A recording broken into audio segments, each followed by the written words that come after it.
kill yourself, you just learn how to do it. Coloring me now, the, like, this is soft surrounding, and I know I probably bought it, I can't see, but I probably still did it. Right.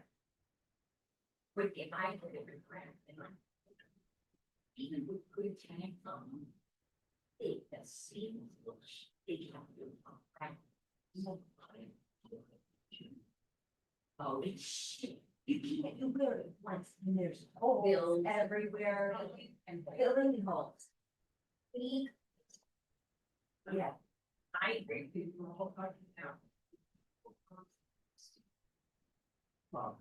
I have. Seen. Shop.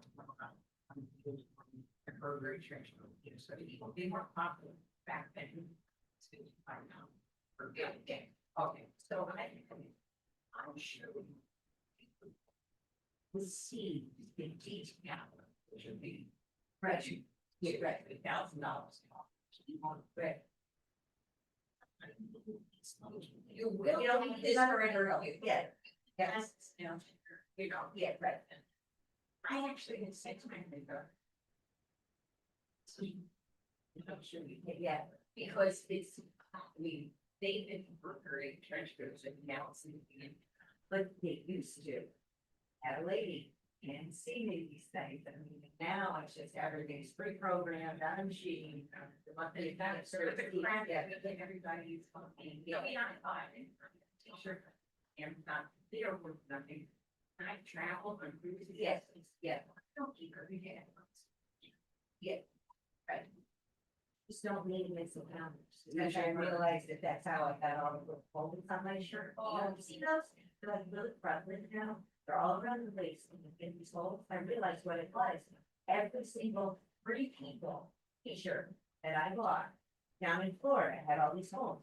Because all the cleaning items they went up against, now the lazy stone, now you can use the stone counters. That's what does it. And they tell you, invest yourself in an apron. If you're getting those things, that's what those holes are in your t-shirt, leaning up against the counter all the time. So I actually can.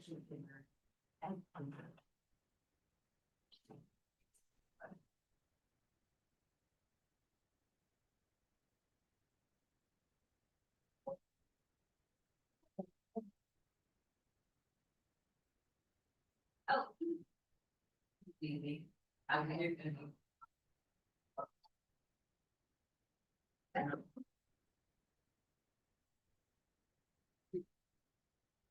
It doesn't matter. I still don't. Or even trends. And because you know. Yeah. I wanted to one. Too big. Too big. Yeah, they're all gonna be gone. Yeah, I know. I was just. So we're like, well,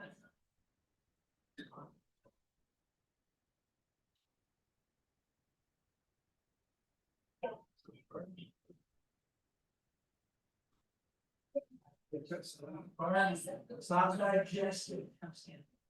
Don't digest him on the wood. how are you doing? How's that? I'm used to family man.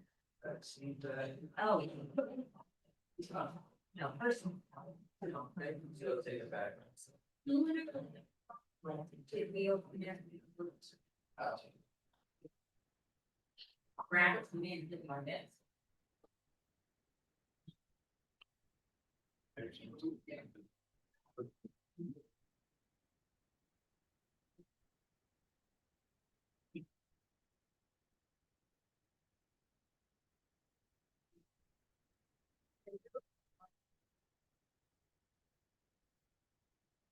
Yeah. Okay, obviously. One of my neighbors grew up kind of they had those stickers that look like grass. Yeah.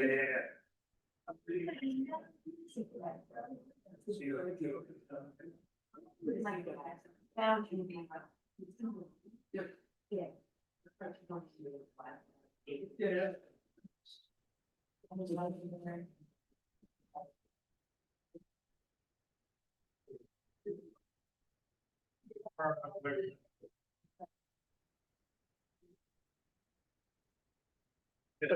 Yeah.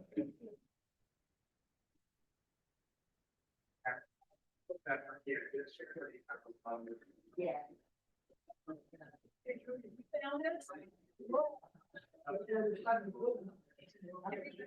Oh, you know, I'm.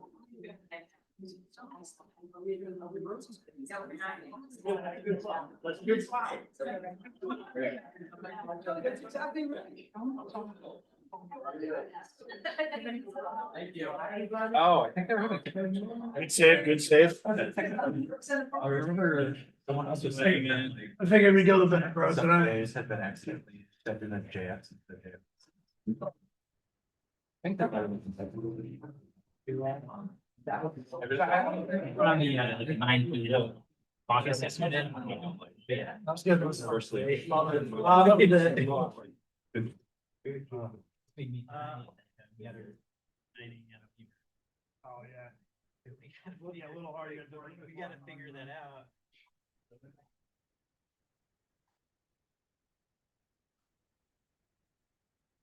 Over here. They couldn't bother hearing that there's no outlet for the actual person who does the work.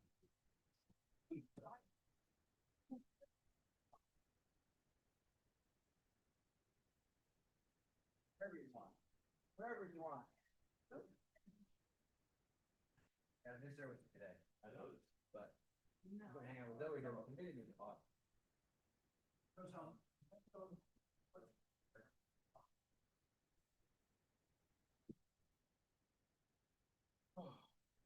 Morning. Sound all right?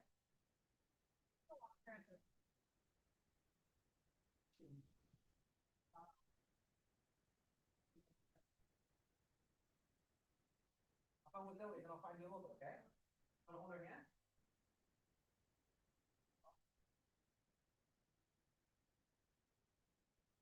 So how you liking it, Ryan? Love it.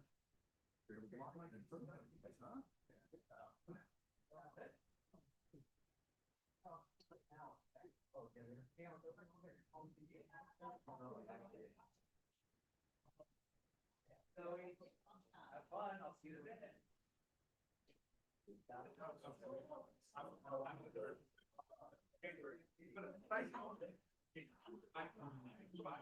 I appreciate the appreciate that very much. So, he was like, 15 minutes late. So we can't do the whole thing. So once you get, at the end or possible, it all means. Once you get serious, we can just do it, doesn't matter. Put the agenda. Just don't want to throw you off. Right, okay. Okay, yeah, right, so we all right, so we'll just do that once you get to it. We'll take that. Every time he's like.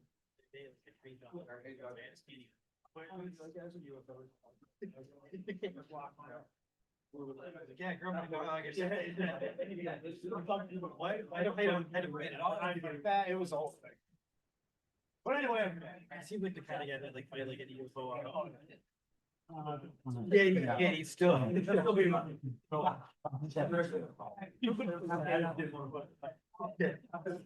know.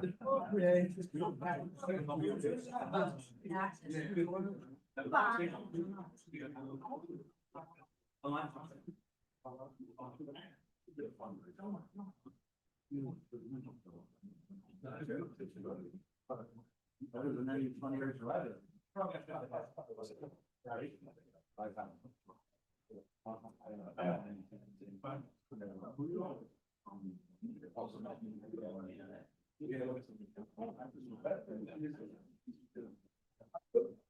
Good morning, ladies and gentlemen. It is 10 a.m. Welcome to room 2D. Sorry to throw you off this morning. We came across the building. This is I'm Representative John Parker. This is the committee meeting for the Environment Committee on Wednesday, March 18th, and we are going to get things started. Starting off with item 2, remarks by the chairs. I may have some remarks shortly, but to begin, nothing. Onward. Thank you, everybody. So then we're going to go to item 3 on our agenda, which is bills for review. First up is HB 5524. An act concerning the state's materials management system. I will entertain a motion to JFS to the floor. So moved by Representative Gresco, seconded by Representative Reyes. And this is S language, LCO, anyone want to shout it out? 3404. 3404. Be in a lot of trouble. Are there questions or comments on this bill? Representative Callahan? Thank you, Mr. Chair. I of course appreciate the efforts here, but there's aspects of the bill that concern me. The reporting mandates, one of them.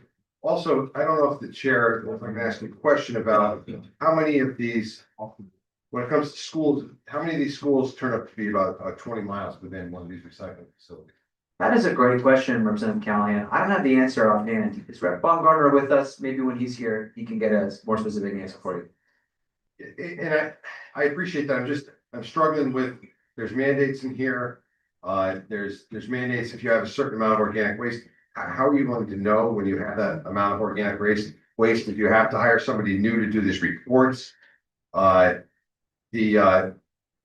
agree that the JFS language, some of the mandates have been loosened, but I understand it's a good effort. I just think that it's going to be a cost to the schools.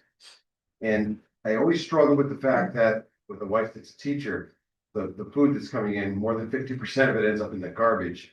So we help create some of this waste with some of the food that's provided. And I want to make sure that kids eat, they need to eat.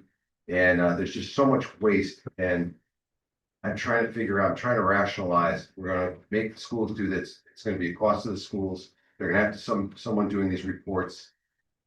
I mean, I understand it's something we have to keep working on, but there's still so many different aspects of that this bill I have questions on. So I'm struggling with it today. I appreciate your comments, Representative. Are there further questions or comments on this bill? Rep. Gresco? Thank you, Mr. Chair. This bill is a long time in coming. We've talked about this for several sessions. The word is being given out that this is direction that the state wants to go. The market has been adjusting to a lot of the sections in this bill. And I can tell you that from the school's point of view, yeah, great point about not wanting to waste food with the best of intentions.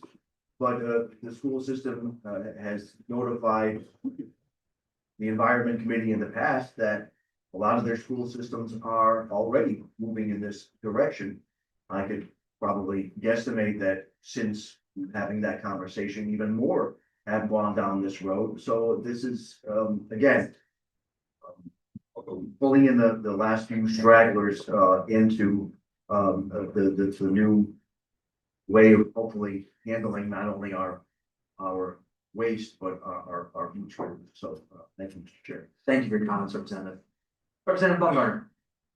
Thank you, Mr. Chair, and very much appreciate the continued collaboration amongst this committee. I would note that this bill concept does have many proposals that have come before this committee in years past, and more recently, and even has some cutting edge ideas put forth by members of the minority party as well, in particular around language on PFAS straws.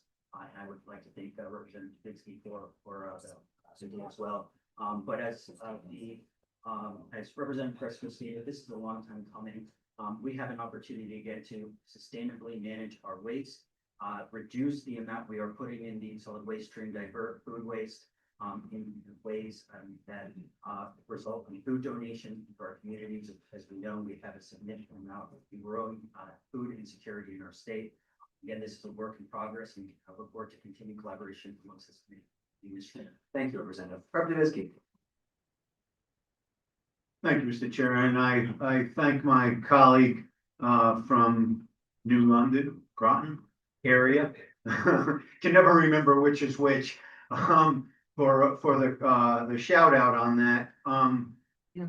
But I just wanna caution that when we make policy, we should, that we actually put into law, we need to make sure that it is fully baked.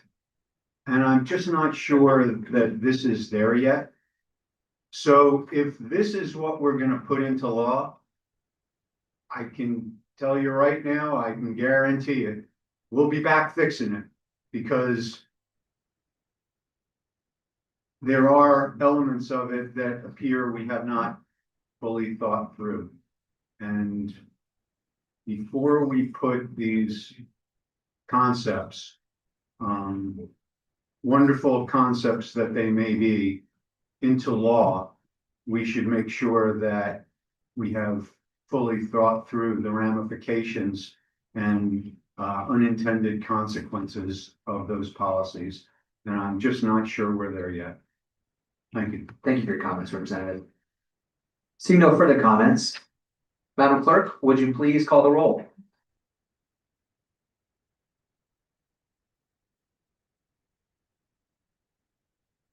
Roll call for HB 5524, an act concerning the state's materials management system, JFS 2-4, LCO number 3404.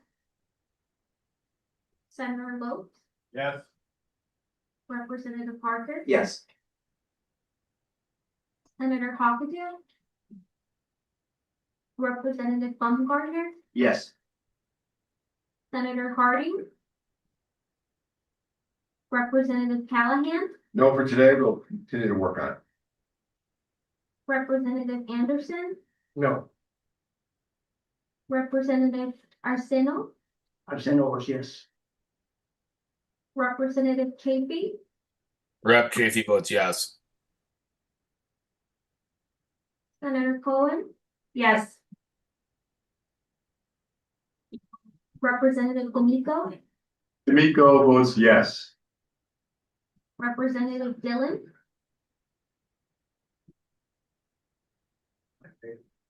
Representative Dillon,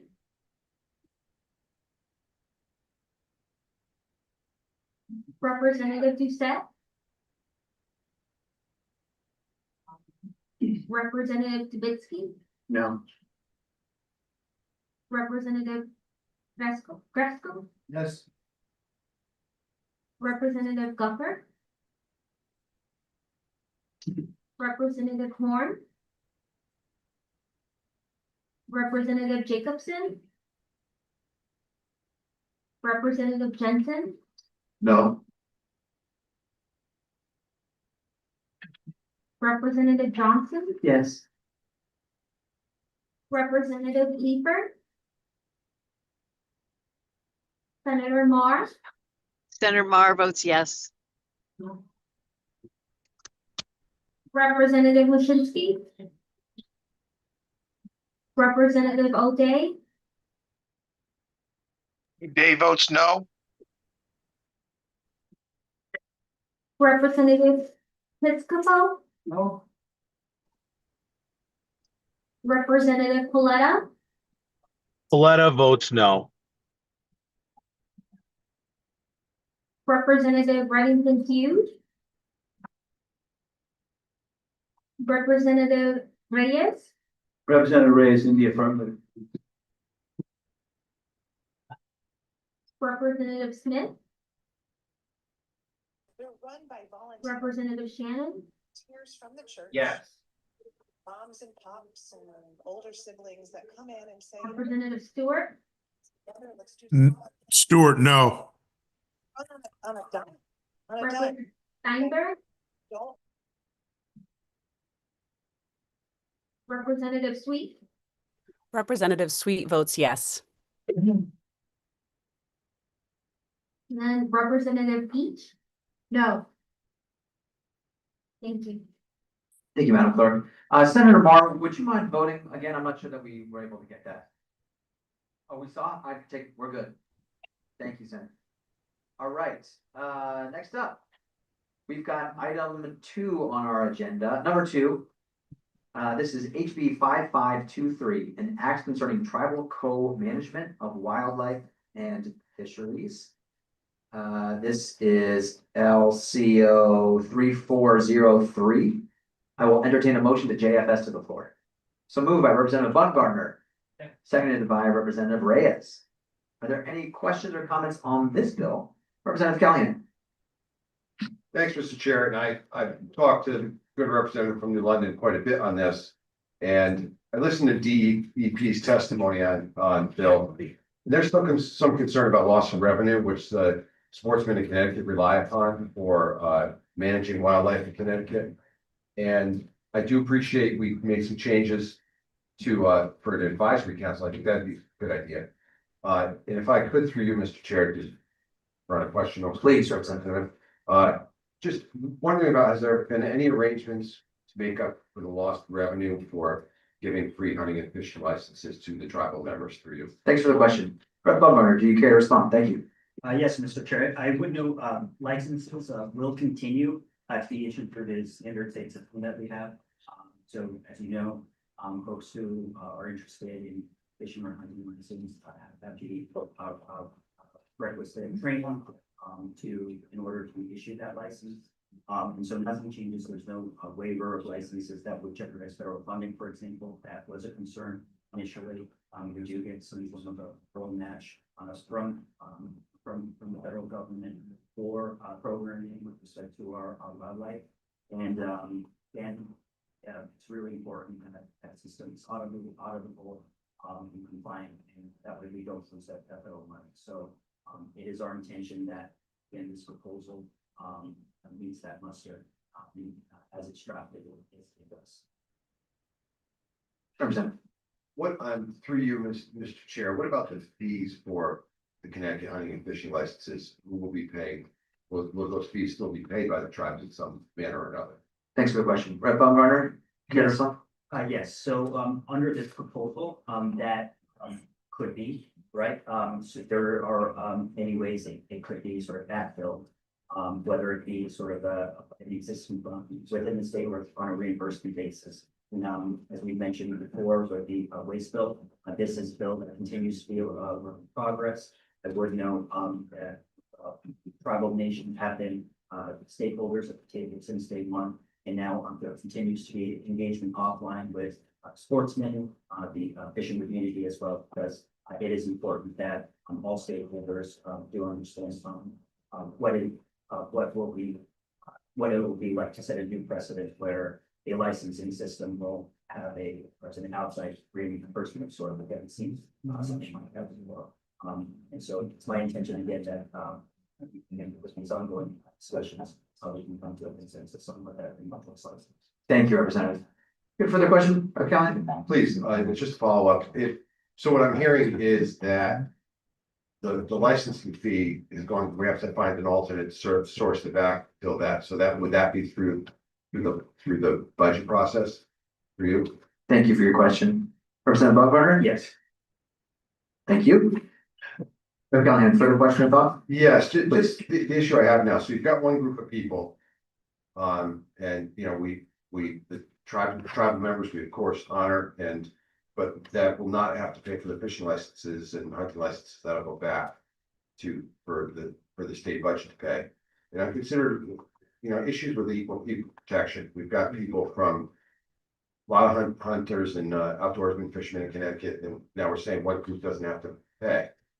And we're looking to the state to backfill that. And I think constitutionality wise, equal protection wise, I struggle with that. And I was hoping that we would get somewhere perhaps where the tribes, maybe as a tribe, they can pay the fees and that doesn't go back to the budget. So I understand the idea, and good representative has been very forthcoming in meeting. We've engaged with the sportsmen. We're trying to come up with some solutions.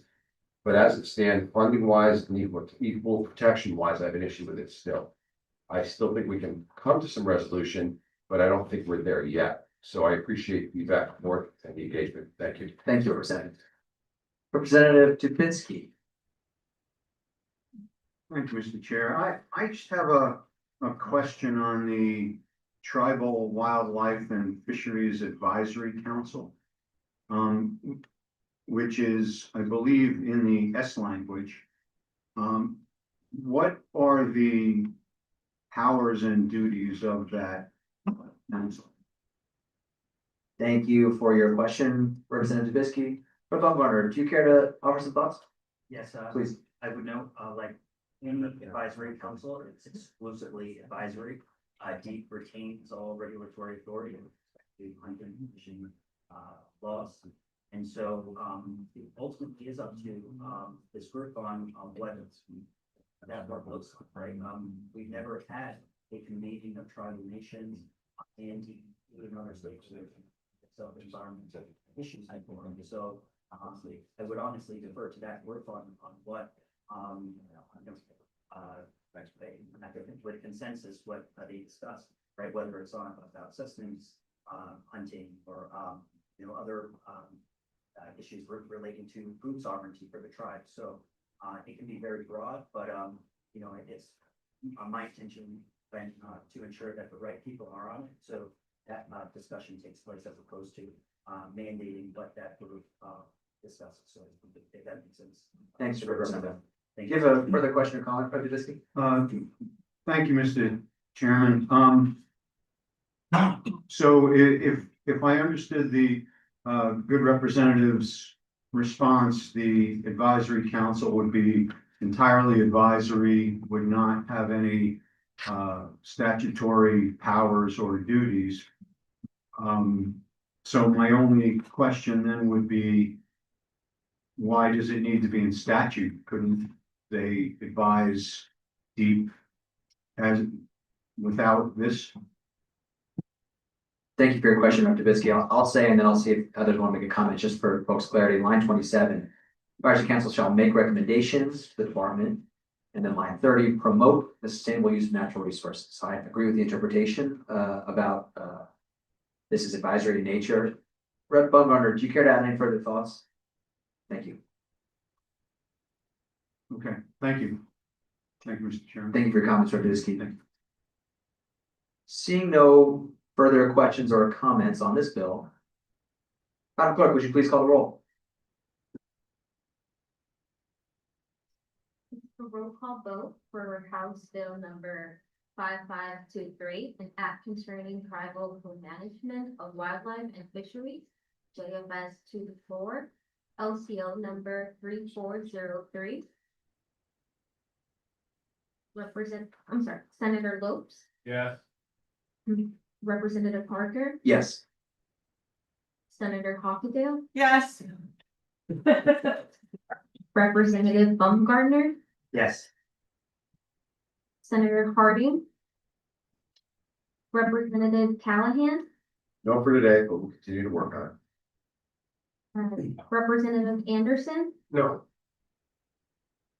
Representative Arsenio, Abstain, yes.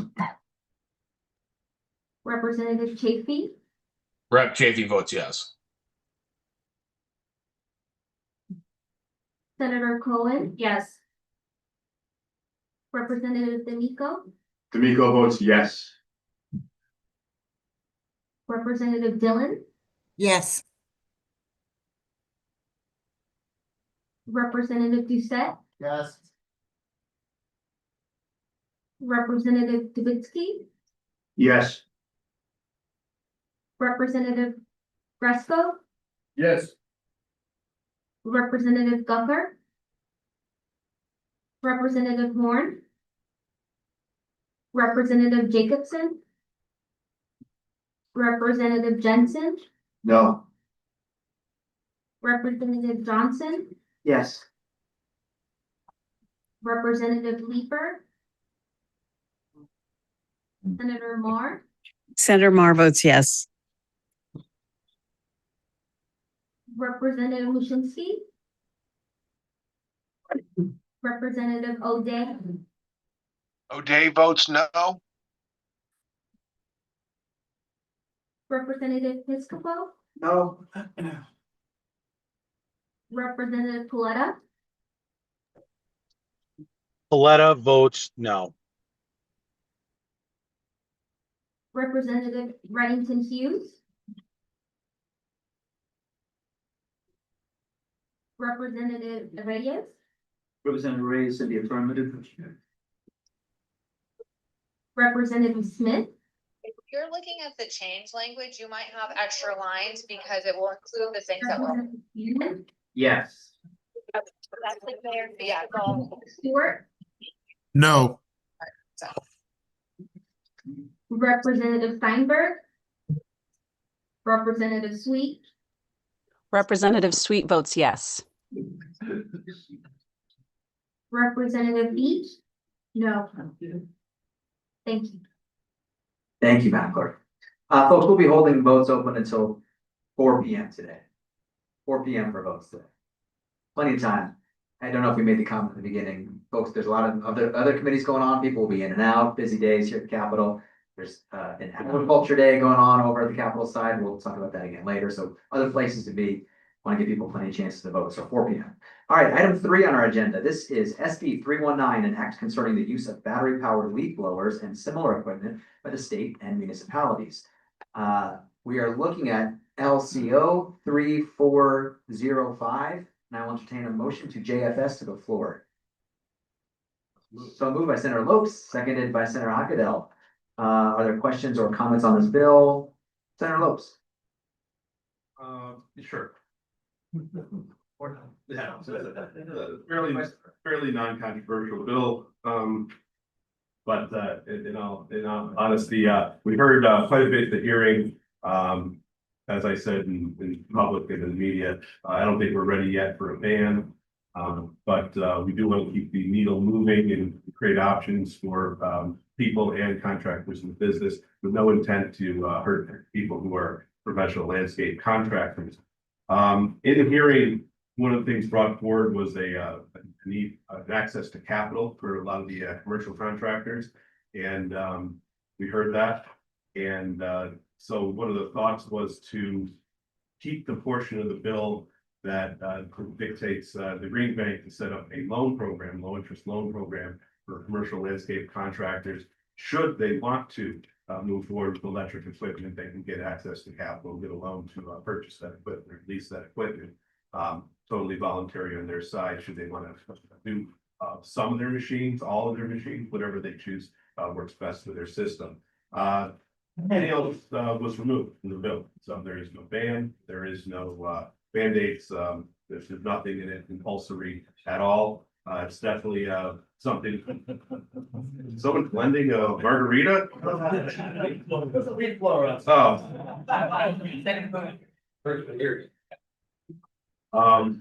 But yeah, nothing compulsory, and actually, it just retains being a bill that is helpful to the landscape community and doesn't affect residential at all. Thank you for your comments, Senator Lopes. Are there further questions or comments on this bill? Representative Anderson. Thank you, Mr. Chair. I am glad the ban was removed. We all want to reduce air pollution, noise pollution, but the gas powered leaf blowers are far more productive. And so we're not there with the technology yet. My question is on LCO 3405 that we're voting on. Is any portion of it funded directly or indirectly by charges on our electric bills, the public benefit portion? Thank you. Thanks for your question, Senator Lopes. No, all that was removed. Thank you. Are there further questions or comments on this bill? Representative Callahan. So I appreciate, one good thing we have in this committee is we do definitely work together, and Senator Lopes and I have had many conversations about this, and I appreciate the ban being lifted. For 2 years, we've listened to testimony about this bill, and I believe we've taken a lot of that into account.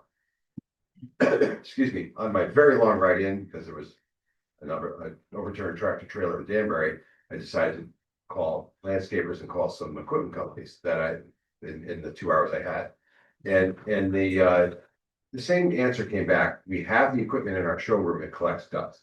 When referring to the electric, because it doesn't work as well. It's much more expensive because of multiple battery packs, things like that. So I appreciate that the good chair was providing an avenue for that. But then I'm not looking for things to be, the opposite here. But we're picking winners again. We they can't sell the equipment, so we're going to pick winners and try and prop up the industry. Where we had landscapers testifying in this committee last week or the week before, and I asked the question, if this stuff was better, would you buy it anyway? They said yes.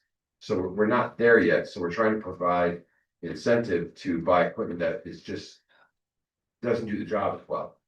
So when the state gets in the business of picking winners and losers, I struggle with it, but I definitely appreciate the good chair working to remove the mandates. I think that's a good move, but the part I struggle is with the state, picking the winner here.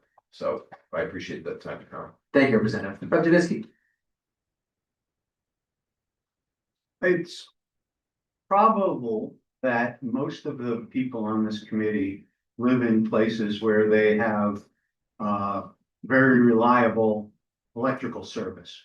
Well, some of us out in the sticks don't. Yesterday, we, for probably the fourth time this year, lost power for an entire day. And a couple of trees down, took down power lines. We typically lose power maybe 8 to 10 times a year, sometimes for a day, sometimes a couple of days. And yesterday I just happened to need a tool that was battery powered, a handheld tool, and I didn't have a battery that was charged. So what did I do? I cranked up the generator, gas generator, to charge up my battery powered tool. There are plenty of places where forcing people to go electric means that they're just not going to get their job done. I don't think we should go down this path. I think we should give people the option to use what they think is best for their own jobs, their own families, their own properties. I appreciate that this bill is removed most of the mandates, but it still seems to be heading in that direction, and I just don't think that's the direction we want to go. So, while I appreciate that the S language is a lot better than the original bill, I still can't support it because I think people should be able to use a gas-powered device when they need one. Thank you, Mr. Chairman. Thank you for your comments, Representative Javisky. Seeing no further questions or comments, Madam Clerk. Mr. Chair, sorry. Yes, Representative O'Day, please. Thank you. In an effort to move things along, I can't disagree with my colleagues, but I appreciate the chairs submitting the JFS language, listening to the concerns. I'm going to vote yes out of committee and to continue the work in progress. And I appreciate the chairs listening to our concerns and the concerns of our constituents during the hearings. Thank you. Thanks for your comments, Rep. O'Day. Madam Clerk, would you please call the roll? This is a roll call vote for SB 319, an act concerning the use of battery powered leaf blowers and similar equipment by the state and municipalities. JFS to the core. LCO number 3405. Senator Lopes, Yes. Representative Parker, Yes. Senator Hockenfeldt. Yeah. Representative Baumgartner, Yes. Senator Harding. Representative Callahan, No? Representative Anderson, No. Representative Arsenio, Senator, yes. Representative Chafee, JV votes yes. Senator Cohen. Yes. Representative D'Amico, D'Amico votes yes. Representative Dillon, Yes. Representative Doucette, Representative Davidsky, No. Representative Fresco, Yes. Representative Gucker, Representative Horn, Representative Jacobson, Representative Jensen, Yes. Representative Johnson,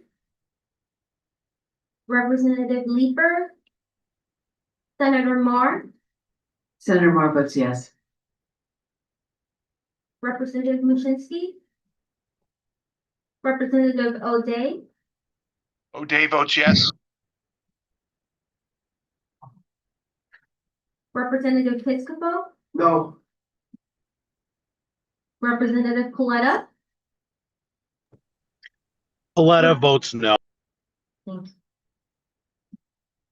Representative Bennington Hughes, Representative Reyes, Representative Reyes in the affirmative? Gibson votes yes. Representative Smith, Representative Shannon, Yes. Representative Stewart, Rep Stewart, no. Representative Steinberg, Representative Sweet, Representative Sweet votes yes. Representative Beach. Rep Beach is a no. Thank you. Thank you, Madam Clerk. Reminder, votes held till 4 p.m. Next up, item 4. Number 4, SB 453. This is an act concerning a climate change related surcharge on certain insurance policies. I will entertain a motion to JF to the floor. So moved by Senator Lopes, seconded by Senator Hockendahl. Are there questions or comments on this bill? Rep. Callahan. Thank you, Mr. Chair. I don't want to seem like the guy of note today, but we usually leave the tough spills till the end. It's anything that will make our energy, our electricity, our ability to run our economy and connect more expensive is can't be tolerated at this point. So I will remain a no on this bill. Thank you. Thanks for your remarks, Rep. Callahan. Representative Baumgartner. Yes, I would note, my district will experience by 2050 about 20-inch sea level rise. That's a projection by CERCA at UConn Avery Point, also it's located in the district.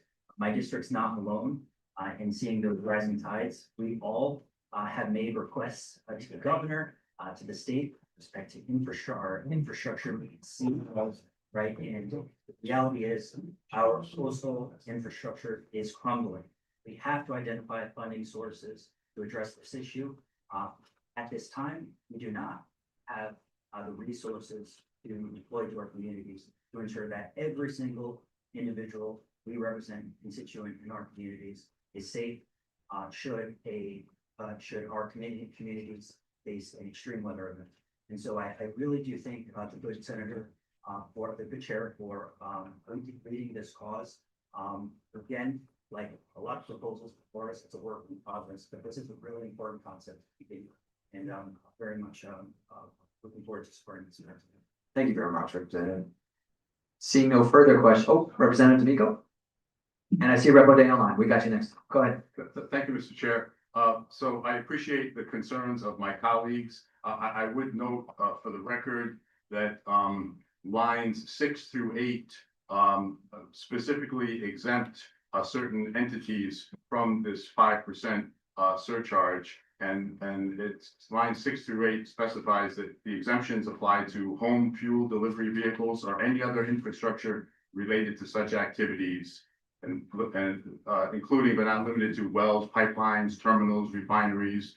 So there is a significant exemption, which makes me feel better and maybe will make some of my colleagues feel better as well. Thank you. Thank you for your remarks, D'Amico. Yeah, I've been trying to work on this one and take some feedback on it. Representative O'Day.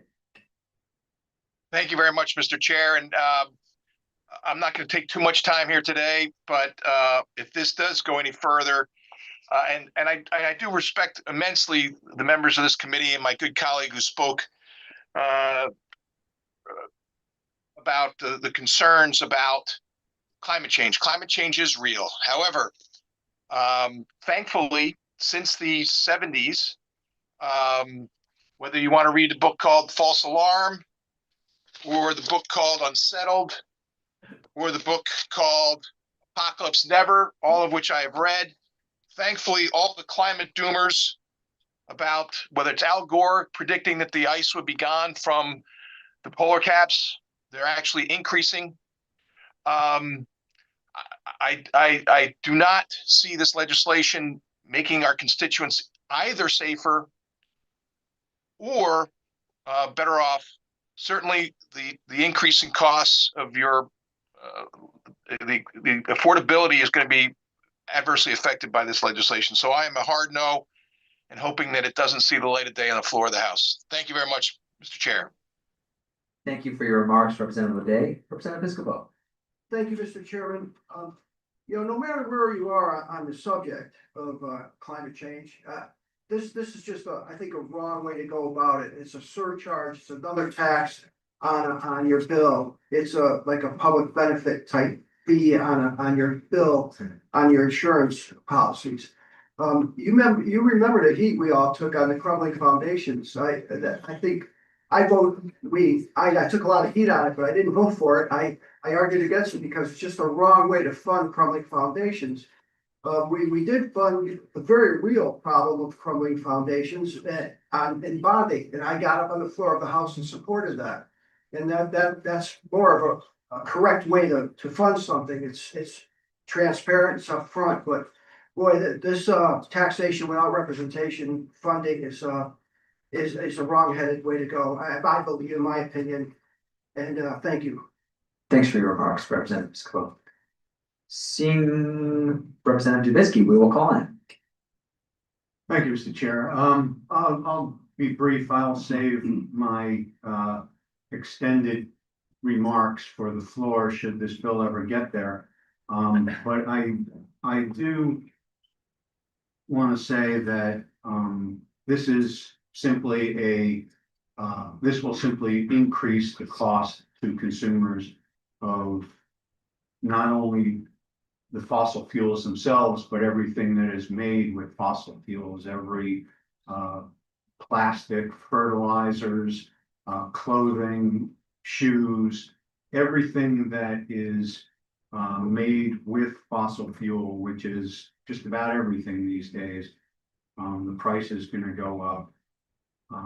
If anybody thinks that either the insurance companies or the fossil fuel companies are going to just absorb this 5% surcharge, they should take economics class.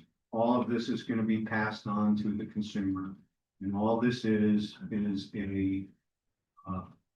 new increase in the cost of every product and service associated with fossil fuels, which is just about everything that we deal with today in modern life. Thank you, Mr. Chair. Thank you for your remarks, Representative. All right, seeing no further questions or comments, Madam Clerk, would you please call the roll?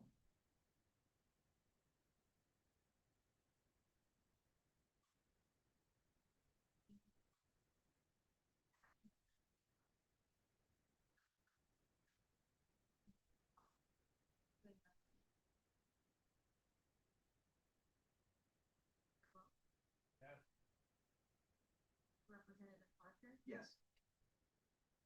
Senator Hofstadter, Representative Baumgartner, Yes. Senator Harding, Representative Callahan, No. Representative Anderson, No. Representative Arcino, Absolutely, yes. Representative Chafee, Rep. Chafee votes yes. Madam Clerk, it's very hard to hear you online. Thank you. Senator Cohen, yes. Representative D'Amico, D'Amico votes yes. Representative Dillon, Yes.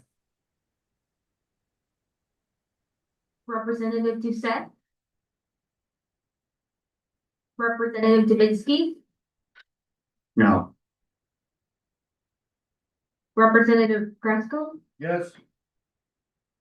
Representative Gucker, Representative Horn, Representative Jacobson, Representative Jensen, No. Representative Johnson, Representative Leeper, Senator Mar, Senator Mar votes yes.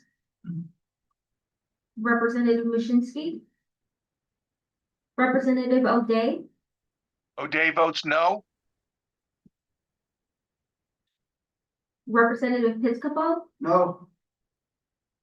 Representative Paletta, No. Representative Reddington Hughes, Representative Reyes, Representative Reyes in the affirmative, please. Representative Smith, Representative Shannon, No, it's really to not do it on Monday. Representative Stewart, Stewart, no. Representative Steinberg, Really trying. Representative Sweet, Representative Sweet votes yes. Representative Beach. Rep Beach is a no. Thank you. Thank you, Madam Clerk. Next up, number 5. This is HB 5154, an act concerning revisions to the Department of Energy and Environmental Protection's permitting authority. This is LCO 3402. I will entertain a motion to JFS to the floor. Representative Baumgartner, seconded. Senator Lopes. I'll say briefly, I really appreciate the feedback we've been getting on this bill. I'll go ahead and say Save the Sound has provided some meaningful testimony and we've engaged in that. And I appreciate the agency working on that feedback as well and coming up with some changes to make in S language. Happy to call this one a work in progress. There might still be some further feedback we want to get on it. Ultimately, our intention is to support the agency's efforts to improve their permitting process, which is something that we know is a concern for a lot of folks. And so these are some specific tangible ideas. We think they're workable, reasonable, and we'll continue to take in some reasonable feedback. And with that, I hope that we can keep this bill moving forward. Are there further questions or comments from the committee? Representative D'Amico. Thank you, Mr. Chair. Would you be able to briefly outline the changes that were made in the substitute language? Because the original language is troubling, to say the least. Of course. Thank you, Rep. D'Amico. In section 1, there's a clarification that the transition from an individual to a general permit only happens provided the commissioner determines such activity both separately and cumulatively causes minimal environmental effects. That's lines 6 through 8. And in section 2, there is some new language that talks about the sufficient application for renewal needing to be reviewed by the commissioner. And nothing shall be construed to limit the commissioner's authority to review all aspects of the permit's existing operations and the application to renew. Representative D'Amico. Yeah, I appreciate that explanation. I appreciate the changes, but I don't think I see or hear anything in there that satisfies the objections of some of the people who came and testified. And one of the most troubling things that I heard and read was that in the past, the department has always resisted attempts to grant permits if the review did not happen within a certain period of time. This appears to be a change, significant about face, shall we say, for the department. And I'm just wondering why this about face has happened. And I would like to suggest that rather than speed up the process or perhaps facilitate the process, perhaps a little more resources directed towards the department might be a better way to get at this problem. Thank you for your remarks, Representative D'Amico. Are there further questions or comments on this bill? Representative Davidsky. Thank you, Mr. Chairman. Mr. Chairman, could I get confirmation that this only applies to renewals and does not affect initial permitting? Thank you for the question, Representative Dubitsky. Yes, section 2, line 14, renewals only. Thank you. Thank you, Mr. Chairman. Thanks for your question. Representative Chafee online. Yeah, thank you, Mr. Chairman. I have some concerns on this concept. I understand it's just for renewals of permits, but as we know, situations change, communities change over time. I think I'd like to just align my comments with those of Representative D'Amico. I think the intent and the goal to streamline the permitting process is laudable. I'm just concerned that the bottleneck is really more of a staffing issue than a time issue. So I'm going to vote no today to flag this, and I'm happy to work on it going forward. Thank you. Appreciate your remarks, Rep. Chafee. Seeing no further questions or comments, Madam Clerk, would you please call the roll? This is a roll call vote for HB 5154, an act concerning certain revisions to the Department of Energy and Environmental Protection's permitting authority, JFS to the floor, LCO number 3402. Senator Lopes, Yes. Representative Parker, Yes. Senator Hockendahl, Senator Hockendahl votes yes. Representative Baumgartner, Yes. Senator Harding, Representative Callahan, Yes. Representative Anderson, Yes. Representative Arsenault, Representative Chafee, Representative Chafee votes no. Senator Cohen. Yes. Representative D'Amico votes no. Representative Dillon,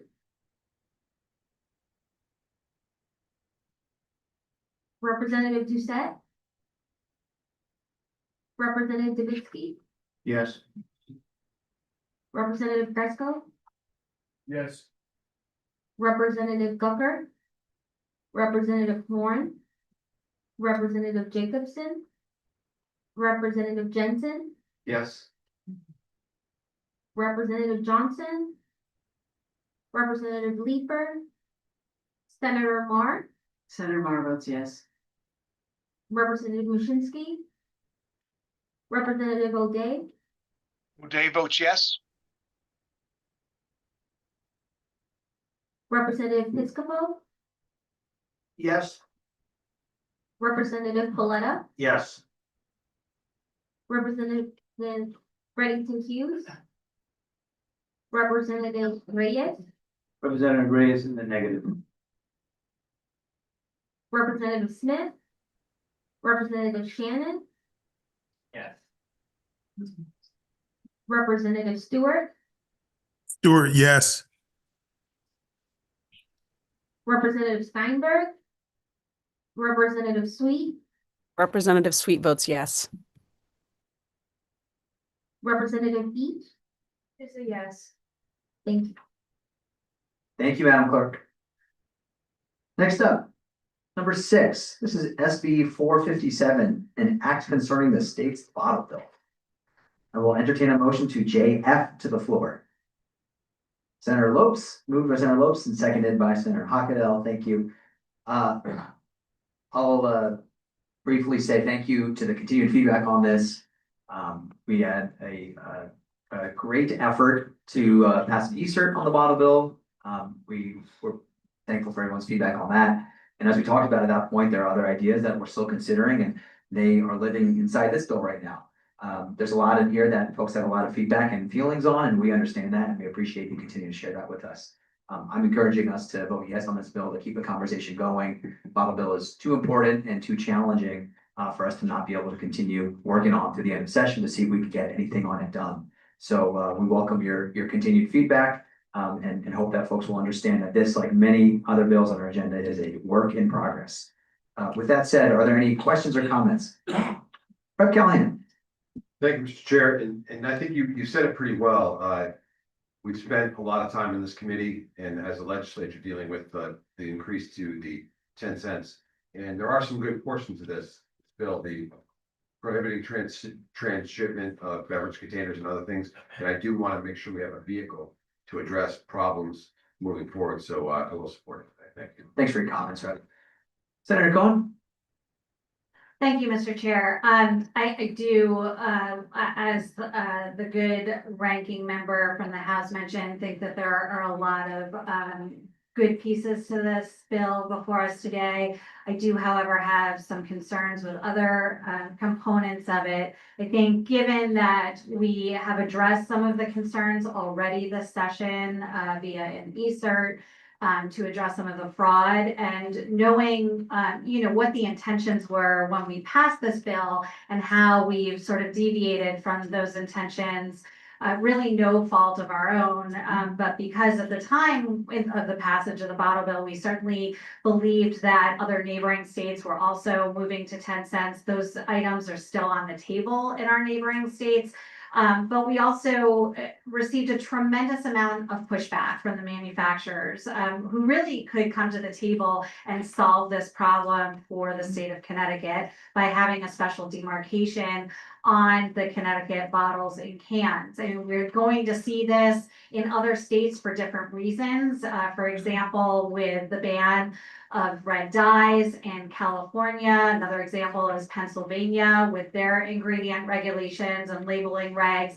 And so being able to do that would really provide a solution for the state of Connecticut when it comes to fraud, would help our, across the board, our bottle bill operate effectively and get at the main goal of our bottle bill, which is to increase redemption, recycling rates, and really create a clean product. For these reasons, I'm a no today. I will really be watching this carefully as it moves through session, because I do think there is a piece in the language about manufacturers and special markings, which I'm very much interested in, but I'll be a no today. Thank you. Thanks for your remarks, Senator. Representative O'Day. Thank you very much, Mr. Chair, and I'm also a no today. The wholesalers, the beer wholesalers, and Primo Brands have reached out to me and said that this Senate Bill 457, even with the JFS language, makes things worse, not better. And so hopefully there will be a continued dialogue, because I don't think this Senate Bill 457 addresses the fraud enough. I do believe the best way to fix this is to go back to 5 cents until the surrounding states go to 10. I understand there's not an appetite for that on this committee, but I'll reserve additional comments for later. Hopefully the chairs and proponents will accept some comments and concerns that have been articulated to me, and have this bill fixed before it comes to the floor of the Senate or the House. Thank you, Mr. Chair. Thank you, Representative. I think I speak on behalf of my co-chair when I say we will accept those comments and feedback. Representative D'Amico. Thank you, Mr. Chair. I also will be voting no on this bill today, and I think that Senator Cohen did a great job of articulating some of the problems with this bill. And I really appreciate the efforts of the leadership of this committee to try to find a solution to this problem. But this bill, as currently constituted, is not that solution. And as has been said many times over the years, the real solution is to find a way, perhaps through incentivizing, rather than punishing, find a way to get state-specific labeling, which would probably make 99% of our problems go away on this issue. And until we get to that point, all these other solutions to me are inadequate, and I can't support it. So thank you. Thank you for your remarks, Representative. All right, Baumgartner. Yes, I just want to commend the good chairs that have doing yeoman's work. Under the gun as far as timeline is concerned, getting 299 passed was very hopeful. I was very pleased to see, obviously, bipartisan consensus on it. we've been inundated with a lot of concern from industry, folks who are involved in the auto bill on both sides. And so I would note that, again, this is important to continue the conversation. Like myself, I represent a distributor for ad nauseum about section 4, for example, the collection of scrap metal, commodity, or being aluminum, for example, setting new precedent. So there are a lot of things that that I have concerns with, but today I will be voting in support of this to move it out. And again, I think the good chair there are things. Thank you for your remarks. I appreciate it. Seeing no further, Madam Clerk, would you please call the roll? This is a roll call vote for SB 457, an act concerning the state's fodder bill, JF to the floor. Senator Lowe, Yes.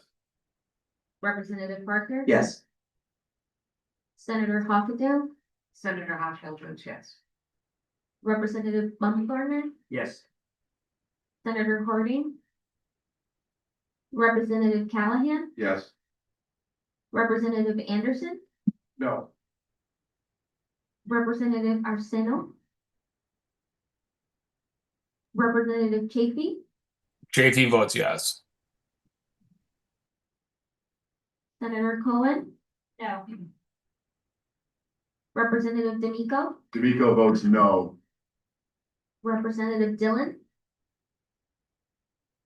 Representative Doucette, Representative Dubitsky, No. Representative Fresco, No. Representative Gucker, Representative Horn, Representative Jacobson, Representative Jensen, No. Representative Johnson, Representative Leeper, Senator Marr, Senator Mar, sorry, Senator Martin votes yes. Representative Mushinski, No. Representative O'Day, O'Day votes no. Representative Piscopo, No. Representative Paletta, Let him know. Representative Reddington Hughes, Representative Reyes, Representative Reyes, negative, please. Representative Smith, Representative Shannon, No. Representative Stewart, Stewart, no. Representative Steinberg, Representative Sweet, Representative Sweet reluctantly votes yes. and Representative Beach. Beach is a no. Thank you. Oh, I'm sorry. Representative Johnson. Yes. Thank you. And Representative Horn.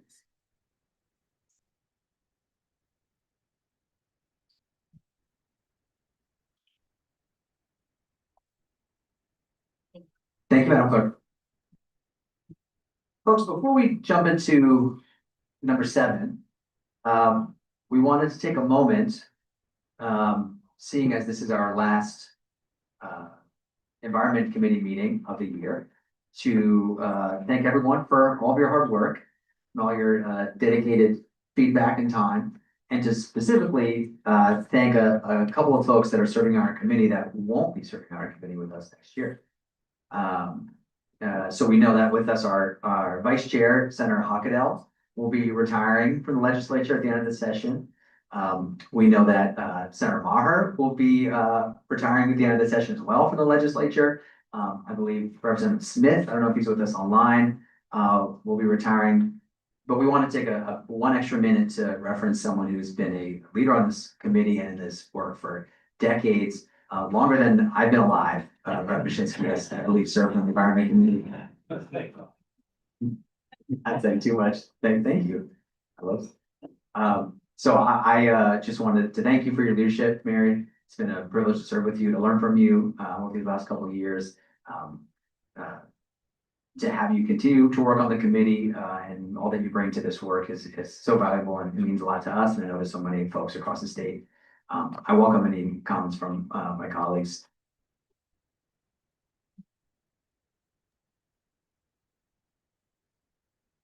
Barry, never thought I'd know what a riparian buffer is. Still not entirely sure. But no, a lot of stuff you've done, really appreciated the history, as I get older and here longer, I see the importance more and more of the institutional knowledge you're building. And the fact that we do things, we think it's new and shiny, and you need someone to say, yeah, we tried that 5 years ago. We tried that 10 years ago. We tried that 15 years ago. This is what happened. This is why. This is important, crucially important, the institution. And like everyone, hope you have a good video. Not sorry to see you go. I hope you have a great time as you go and really enjoy your life. Thank you, Senator. Representative Reyes. Thank you, Mr. Chair. Representative Machinsky, it's been my honor and privilege to serve with you for 10 years in the Environment Committee. I came in here an angry young representative at all things environmental justice, and she stopped me. Yeah, well, might be, but she put some good thoughts, rationale, and knew exactly what to say to me at the right times to take some of the edge off, if you will. And because as Senator Lopes just said, if I thought of it, someone's already said it before. And I consider you the conscience of the environment for the state of Connecticut. And it's been my high honor to serve with you on this committee. God bless you. Thanks for your remarks, Representative. Senator Cohen. Thank you, Mr. Chair. There's so much to say. I feel so grateful to have gotten to know you, Mary. And it was such an honor to serve with you on this committee in particular, where I got to know you so well and got to know so much about your institutional knowledge, which helped me tremendously. I really truly believe that I was a better chair because of you, and learned a lot about being a senator from somebody who's been in the House for so many years, and how to continue conversations between chambers and make sure that you know, to be on the lookout for certain things. I think you taught me that well. Don't ever trust everything at face value, to dig a little deeper, listen a little more, and be open to some compromise. All really important lessons. I really value your knowledge. I value your integrity that you brought to the position. And most of all, I value our friendship. So thank you. I will just say, when I moved on from being chair of the Environment Committee and moved to being chair of the Transportation Committee, Mary thought I needed a little rail brooch. So she left a little train pin or brooch on my desk to take into my JF meeting, and just a little sign of strength from somebody who also had a lot of knowledge about transportation in the building. So thanks so much, Mary, for your friendship. Thank you, Senator. Online, Representative O'Day. Thank you, Mr. Chair. And Representative Machinsky, it's been a true honor and privilege to serve with you. A little story, back when I was a freshman, 14 or 15, was it 14, 15 years ago, we've been serving on environment together, I think the entire time I've been in the legislature, and you were always kind and answering my questions, and it was late night. Any of the representatives now that have been under the current speaker are spoiled, I will tell you, because I'm sure Mary can tell more stories than I can, but it used to be that we were in the chamber until 3, 4 in the morning more regularly. And at one point, Mary had snuck away right outside the chamber and gotten a plate of food. And I thought it would be funny as a freshman. She turned to talk to somebody, and the food was placed on the step, and I moved it and hid it from her. And I thought it was hysterical. I don't know if it was Representative Piscopo or I can't remember exactly. It might have been Larry. I forget who told me. He said, "What are you doing?" And I said, "Oh, I'm just playing a joke on Mary." And they go, "You don't pull a joke on Mary. What are you doing?" So sure enough, Mary turns around to get her food and she couldn't find it.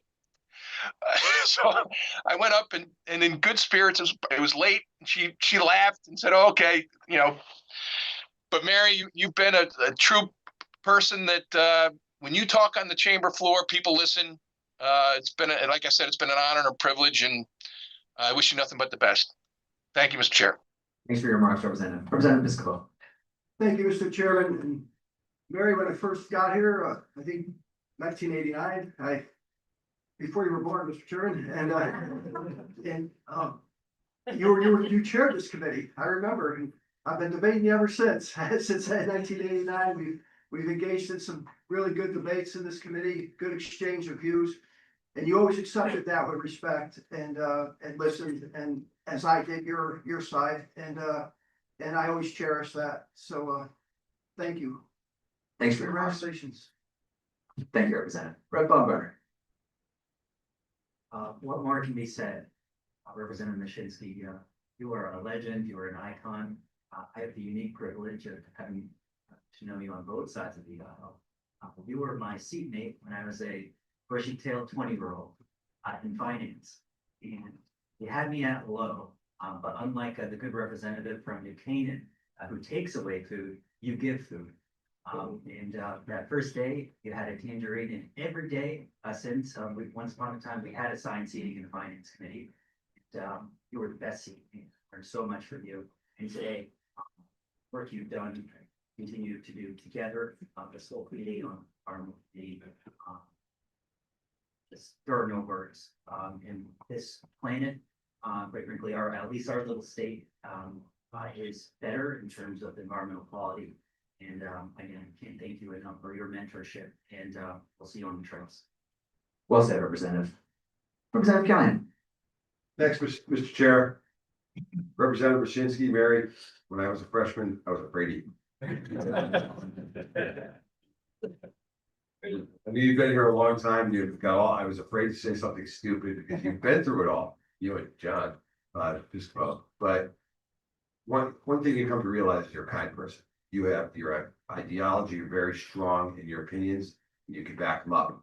Anyone can win that many elections. I don't know what the heck you're gonna do this year when you don't have to do it, but it's your compassion and your passion for what you do is impressive. We may not always agree, but we don't have to, but you are a good person.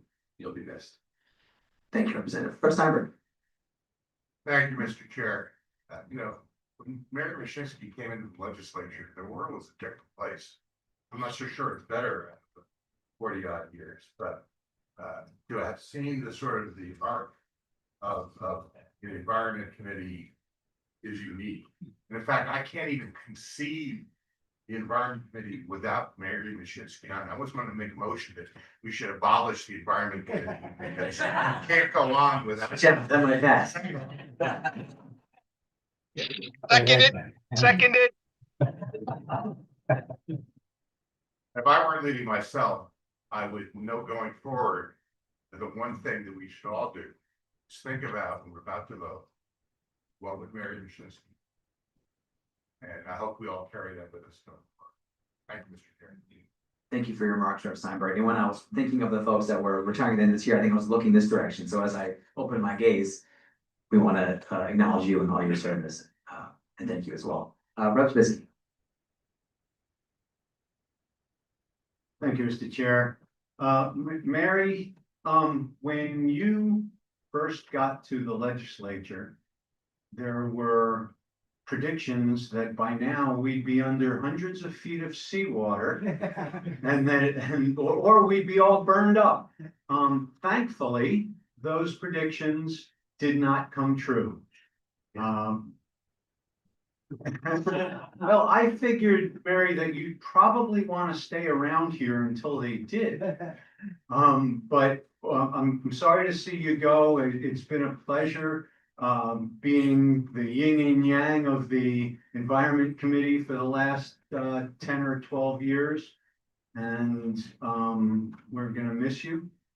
And all of the engagements that we've had over the years have always been respectful and informed to the extent that we're each able. But I very much appreciate your work on this committee, and now I guess I'm gonna have to find some other yang to my yin on the committee. I think. Thank you for your remarks, Representative. Representative Cheney? Yeah, thank you, Mr. Chairman. So much has already been said about, Mary's impact on everybody. I just want to personally thank you for your service to the state, to your community, and most importantly, to the environment here in Connecticut, because so many of our statutes were either written or shaped by you. And, coming in, I just want to personally thank you for your mentorship to me and so many others that are in my cohort. I know that personally, I really look towards you as a bellwether or a weather vane, and so many others in our caucus do the same. When you get up and you have something to say, everybody pays attention because we know that it's going to be meaningful and it's going to be impactful. So thank you very much once again for your service to the committee and the institution as a whole, and you will be missed. Thank you. Thank you, Representative. Representative Warren? Thank you. And so much has already been said, but about Mary, about you being the conscience of the committee, and that's all true. I wanted to add that, or just emphasize your problem-solving skills. And others have already told this sort of stories of, as a new legislator, I've been on environment throughout my tenure, saying something kind of dumb or half-baked or underinformed, and having Mary quietly come over and say, well, there's a statute that you can use, or we did this, and with the whole history and depth and looking to actually address the problem, not always from an ideological perspective, but from a practical problem-solving perspective. And you also, Mary, are one of the few people, as others have said, have the ability to move opinion. When you speak, people pay attention and people think, maybe I should rethink my position on things. And that's a really powerful thing right now.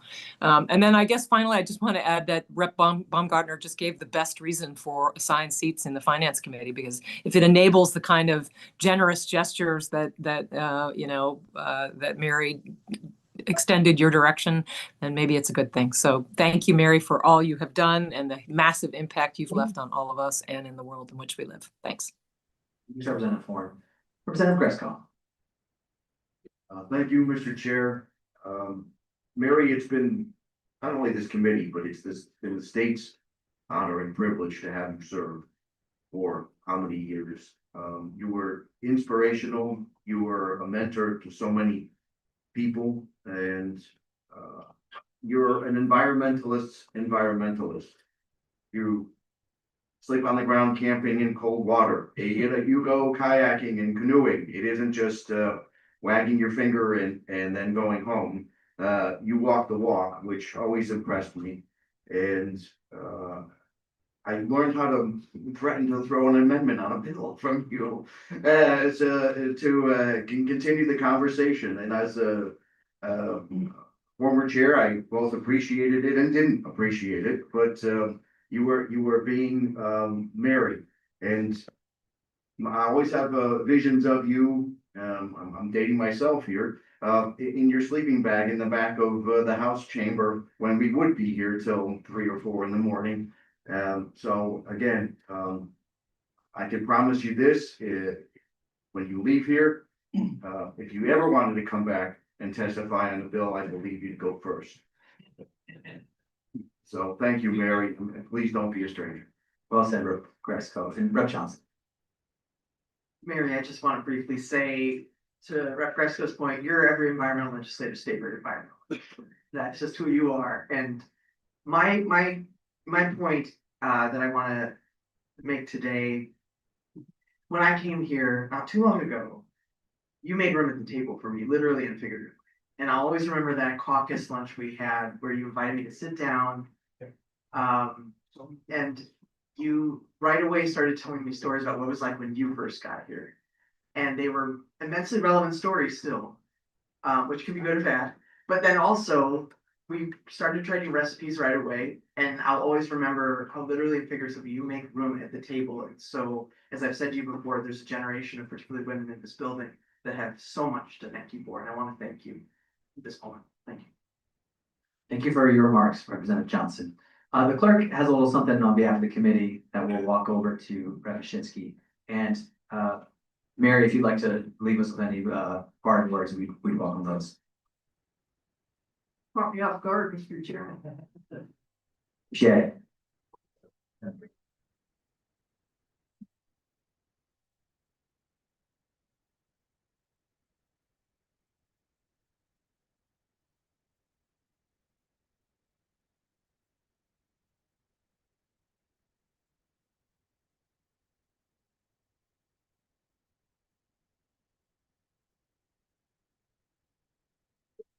Rebuttals there. I do remember when Rep. Piscopo voted for my climate change bill. He's probably regretted it for the rest of his life. Didn't vote for the first one. Rep. Baumgart, I gave you a lot of tangerines and you always were hungry in the committee. It's like you have no money or something. You were always hungry, so I would just share my lunch with you because you were so thin and hungry. Representative O'Day, after I leave, he'll probably try to pass his big bill again. So if the lobbyists should pay attention to that. The minute I'm out the door, you can probably start to pass that bill. And Rep. Grisco, I don't know if the committee would be interested, but as a break from campaigning, maybe we could do a canoe trip after we get out of here in May for the committee and go out in the water and enjoy the environment. It's more than just passing the bills, but to actually experience it is even better. And Senator Lopes, we'll have to take you to a riparian buffer. There may not be any in New Britain, to be candid. There may not be any left, but one of the other towns will have one that you represent. Let's see. And Rep. Kelly, and my interest in this issue comes from being a biologist. That's actually what I am. And I got into politics sideways, but I'm really a biologist and I actually practice it in the summer for my other job. So it just comes natural. And are there any other biologists on this group? Maybe not. Well, listen to them once in a while because they understand how everything fits together. And Representative Reyes, who is protecting the urban environment for his whole time up here. And you have to keep after it because people will say, we're gonna fix the sewage notification, but they may not actually put the investment in. And you come in every year and you tweak that bill and make it happen. So persistence is important. And Senator Cohen, one of the senators I talk to all the time, I joked in the House that we could even learn something from the senators. I was thinking of you in particular because we sometimes talk on the phone and try to get an idea of what the bill will do before it comes up. And and I will work with you on this bottle bill thing because it needs tweaking, as you said. You said it so well that I didn't have to say anything, but because you are a thinker in the Senate, which is good. Let's see who else. That's probably enough for today, and I'm going to miss this committee greatly. Hopefully, I can come back periodically and testify, just to remind the committee of what is going before. And Senator and Rep. Steinberg, there is one thing better about this place since I first got here, which is they used to smoke in here. They don't anymore. And that has made a huge difference. You think about it, they used to smoke in the hearings, they used to smoke in the House chamber, Senate, and now it's like you can breathe in here, which is great. So, thank you, everyone. It's been a great honor to serve on this committee the whole time I've been up here. And I am gonna miss it, you're right, but I'll try to come and testify for important things. And it is a blessing not to have to campaign this summer, except for my success. So, thank you for all your comments and, keep protecting the environment. That is our job here. Send out the strongest bill you can, because somebody's gonna water it down later. And so, go for the full, what you really want. And then, you may lose a chip here and there, but if you send out the strongest bill from here, you're already protecting the environment. So I would say do strive for that goal. And, thanks, Mr. Chairman, for setting up this. Thank you. And, we are almost adjourned, except I didn't vote for the first 5 bills, so don't. Well, we've got about 8 left on the agenda, don't worry. Thank you for your remarks. It's in front of me. Thank you. All right, thank you.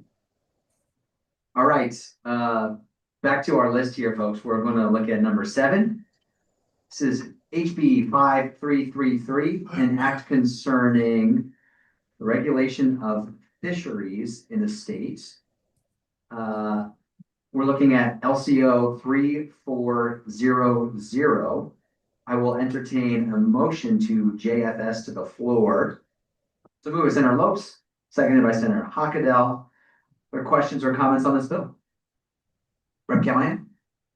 Mr. Chair, I appreciate some of the work done on this bill. I appreciate Representative Cresco adjusting some of the things he asked for with the horseshoe crabs, listening to the fishermen. And so I think it's a better bill now. And with that, I would ask for the creation of a consent calendar. So, clerk, please create a consent calendar. Rep. Callahan, do you ask to move this to the consent calendar? I was going to wait till the comments are done, but yes. Are there objections? Seeing none, so move. We'll put this item on the consent calendar. We'll hear a comment from Rep. Cresco. Thank you, Mr. Chair. Yes, after hearing the testimony from the fishermen concerning the horseshoe crabs and actually getting the bait from areas along the mid-Atlantic where the populations are much more robust than they are in Long Island Sound, it made sense to let our ban just marinate for a little bit more. And hopefully we can see the population starting to uptick here in Long Island Sound and go from there. And then as far as the lobsters go, I'd like to continue to have that conversation going forward, possibly reach an agreement to possibly put this back in to the bill. But for now, I'm okay with taking it out. So thank you. Thanks for your remarks. Thanks for your comments on it. Rep. Baumgartner? Thank you, Mr. Chair. I very much align my remarks with the good representative. Very much appreciate his work on this legislation. Also, good chairs and Representative JP on the language regarding strike pass. But again, I just want to flag section 3, the lobster provision. I hope we can continue dialogue. We represent the call Alaska Mini Fishing Fleet in Stonington, but we also got a whole lot of restaurants. And so I hope we can continue that dialogue. Thank you, Mr. Chair. Thanks for your comments, Rep. Baumgartner. Happy to continue that dialogue, and also grateful for this bill on the LC on the S language and act concerning the regulation of striped bass fishing in the state of passion of mine. And thanks for helping us narrow down to what we need to pass on the striped bass front. And if we can make other progress, we'll be happy to do that. I was a little bit out of order in the process here, but Rep. Callahan had suggested moving the consent calendar. There were no objections, so seeing none, we'll move this item to consent calendar. Moving on, Representative Lopes, would you like to make a remark concerning number 8? Wait, sir. I inadvertently keep calling waterboarding. Why that happens. It's an interesting bill. We do know towns are dealing with it town by town, and whether or not it's a necessity for the state to make an overall ruling on this is still up in the air. We're going to hold this bill, not have a vote on it, which for those who are not knowledgeable, that means it's dead. I fully intend to hold a working group. We don't do it legislatively, a working group over the summer, discuss this. I don't think we could ever do any statewide legislation on this. That wasn't something that was completely agreed to by almost all parties. So I would like to work towards that, and I'll be reaching out to certain groups that testified, other groups that are hearing this and interested. Reach out to my office, and we will include you. And hopefully, we can get something out of it. That's where we are. Thank you, Senator Lopes. With that, we're going to go to number 9 on our agenda. So this is SB 452, an act concerning the release of lighter than air balloons. LCO 3342. I will entertain a motion to JFS to the floor. So moved by Representative Gresco and seconded by Representative Baumgartner. Other questions or comments on this bill? Representative Lopes, Senator Lopes. Senator Lopez. So, heard a lot of great testimony on this bill, from the industry and others, and, after that, I truly felt in consultation with others that we're not quite ready for a ban on this yet. We can still keep working in that direction, but, from the industry, from the balloon retailers industry, they forwarded a compromise of, we currently have a laws on the books that said you can potentially release more than 10 helium lighter than air balloons. That was a compromise in its day, and I think we can go further than that now. And this bill moves the number to 0. There will be no intentional release of helium balloons any longer. I truly understand how people think that's still not enforceable. But at the same time, I think if it is going to be enforced and educated, people are going to be educated on it. 0 is a lot easier than 10, so it's a weird number. And when people are buying these balloons, these helium balloons, the retailers giving their commitment that they're willing to put up signage and talk to people saying, hey, this is your helium balloon. You really shouldn't release this into the environment. It's against the law. It's bad for the environment. Don't do it. Make sure you dispose of them properly afterwards. And in addition, this bill also says that every helium lighter than air balloon sold at the point of retail must have a weight attached to it to further that incentive that people don't release them into the wild. They do a lot of damage. Thank you for your remarks, Senator. Representative Callahan. Thank you, Mr. Chair, and we've worked with Senator Lopes on this and never thought I'd have so many meetings about balloons. And I don't think I've made it through a committee meeting without a dad joke, so we've aired our concern. Good one. And just waiting to see if it's all right. And I think listening to the industry, you didn't know that there was such a massive balloon industry and a party industry until you get the legislature and listen to these meetings. So I think we don't want these intentional releases. It's not to punish the kid who loses his balloon as he walks out of the store. It's just to send that message that these, when they go up, they come down and they interfere with our wildlife. So I think we're at a place where the bill's okay. And I with that, I would recommend moving into the consent calendar with no objection. Are there objections? Seeing none, move item 9 to the consent calendar. Thank you, Representative Callahan. Next up, Representative Gresco. Thank you, Mr. Chair. Having worked on this for multiple years, I want to thank Senator Lopes for his work on this, but I would actually want to hear what Mary has to say, since she was the original person that had to compromise with 10 balloons. Representative Maszewski, do you care to comment? Sure, the Please. rates will certainly help if they are attached to the balloon when it's sold. And they keep them on the balloon, they will definitely help. They will float out to the sound and get caught on the wildlife. But if it doesn't work, you guys should do the full ban, just give them 2-year phase out. Thank you for your remarks, Representative. This item is now on the consent calendar, and we will move to item 10, number 10 on our list. This is HB 5525, an act concerning a rapid response program for certain aquatic invasive species. I will entertain a motion to JF to the floor. So moved by Representative Baumgartner and seconded by Senator Lopes. Are there questions or comments on this bill? Representative Callahan. Thank you, Mr. Chair. Just briefly, I've appreciated working with my colleagues and also with Representative Lamarck Muir, and Senator Harding has worked on this as well.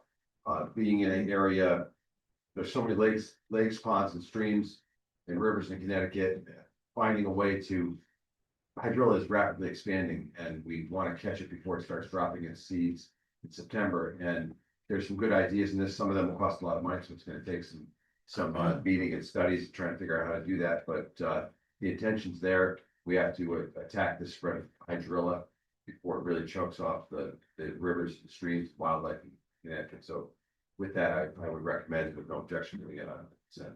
Thank you, Representative. Seeing no objection, so moved. Item 10 to the consent calendar. Next up is number 11. This is HB 5526, an act concerning reciprocity for certain inland waters fishing licenses. This is LCO 3378. I will entertain a motion to JFS before.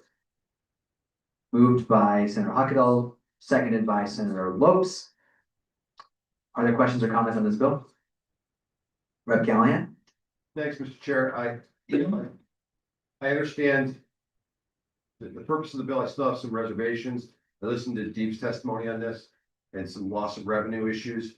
So at this point, I'm going to vote no on it, but we'll certainly continue to listen, see if we can figure out a way to do this without loss of revenue to conservationists and the sportsman's community. Thanks. Thanks for your remarks, Representative. See no further questions or comments, Madam Clerk, would you please call the roll?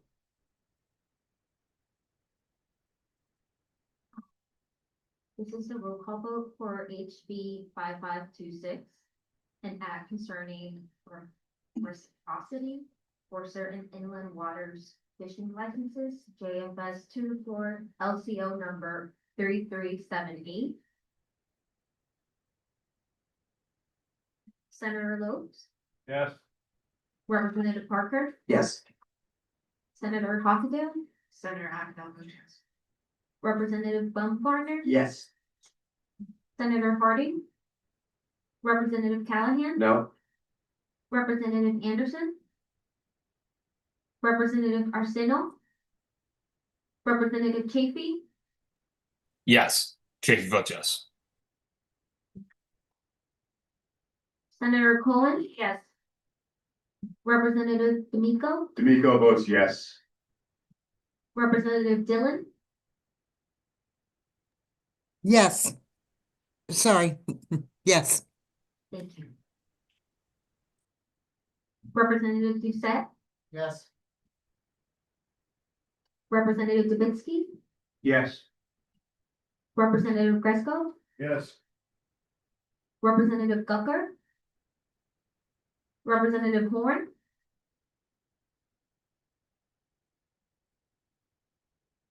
Representative Jacobson,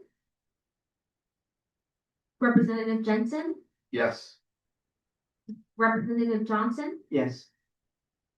Representative Leeper, Senator Marr, Senator Marr votes yes.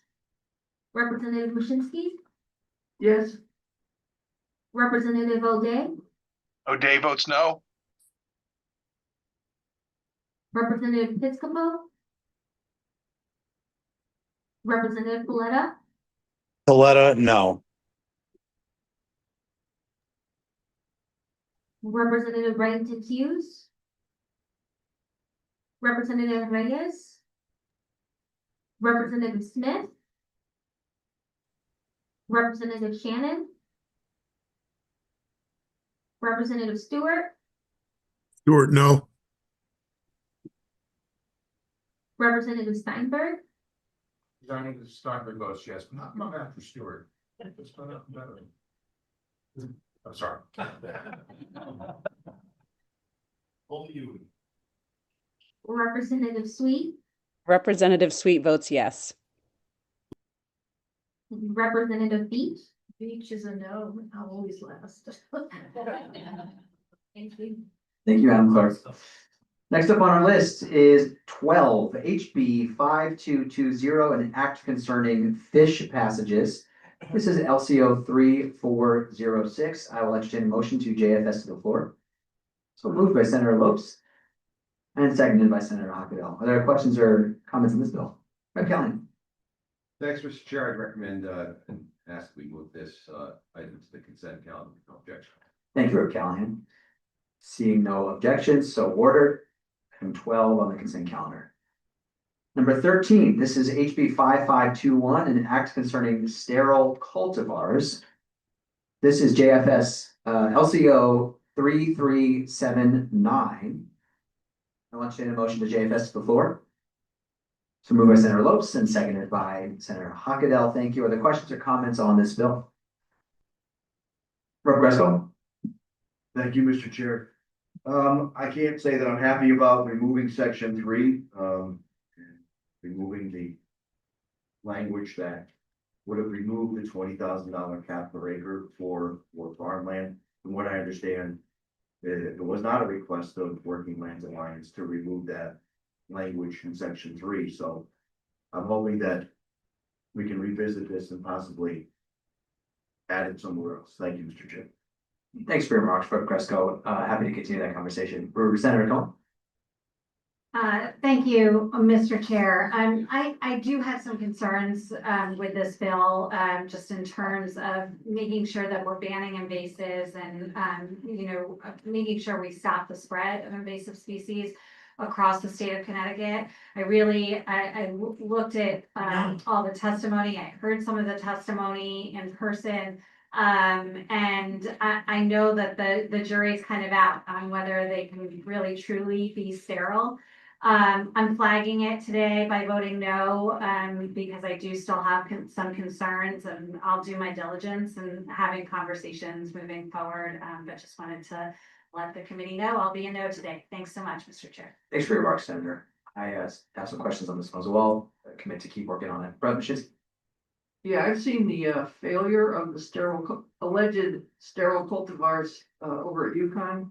I'm not fully convinced that we can get to a sterile cultivar. So I will be voting no as well. Thank you, Representative. Rep. Baumgartner? Thank you, Mr. Chair. I will be voting to support this bill out of committee. I do want to align myself with some of the concerns. We've made a lot of progress with respect to native plants, ensuring that we prioritize the planting and cultivation of native plants in our state. I would note that our beginning phase out many invasive species, and I think it is important that we put our money where our mouth is and ensure that during this transition, the stakeholders, our landscapers, our nurseries that do really great work. We all frequent their businesses very frequently.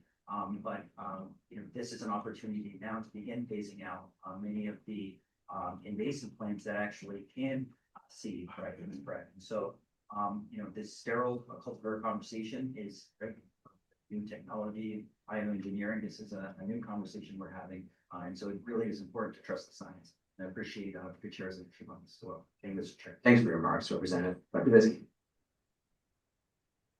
Thank you, Mr. Chairman.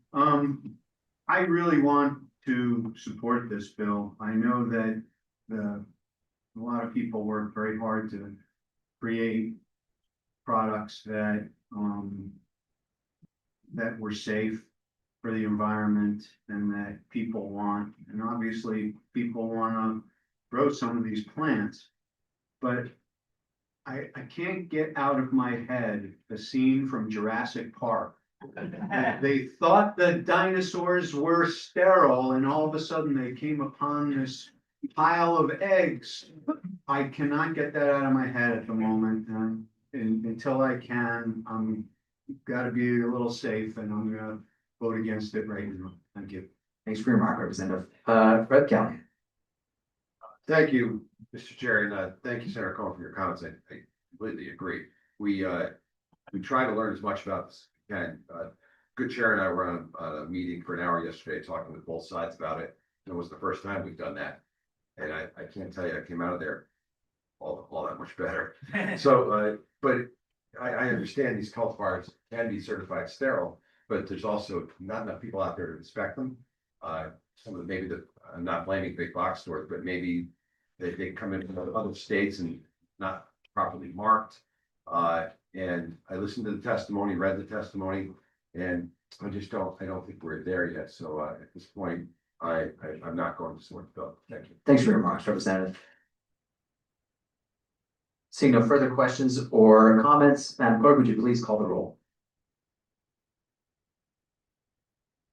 Roll call vote for HB 5521, an act concerning sterile cultivars. JFS to the floor, LCO number 3379. Senator Lopes, Yes. Representative Parker, Yes. Senator Hockenhunt, Senator Hockenhunt votes yes. Representative Baumgartner, Yes. Senator Harding, Representative Callahan, No. Representative Anderson, Representative Arsenault, Representative Chafee, Rep JV votes no. Senator Cohen, No. Representative D'Amico, D'Amico votes yes.